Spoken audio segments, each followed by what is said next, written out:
And in keeping with this revolutionary media approach that President Trump deployed during the campaign, the Trump White House will speak to all media outlets and personalities, not just the legacy media who are seated in this room.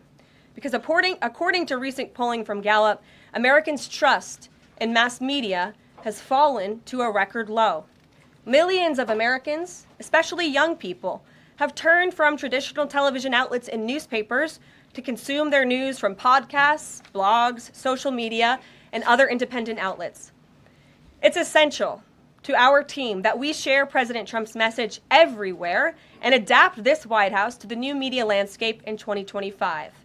To do this, I am excited to announce the following changes will be made to this historic James S. Brady briefing room, where Mr. Brady's legacy will endure.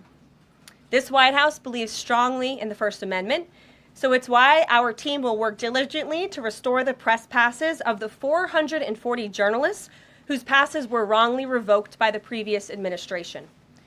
We're also opening up this briefing room to new media voices who produce news-related content and whose outlet is not already represented by one of the seats in this room. We welcome independent journalists, podcasters, social media influencers, and content creators to apply for credentials to cover this White House.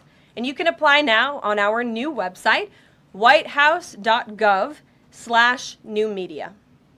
Starting today, this seat in the front of the room, which is usually occupied by the press secretary's staff, will be called the new media seat.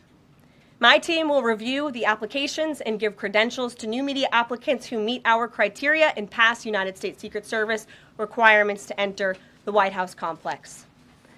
So in light of these announcements, our first questions for today's briefing will go to these new media members whose outlets, despite being some of the most viewed news websites in the country, have not been given seats in this room.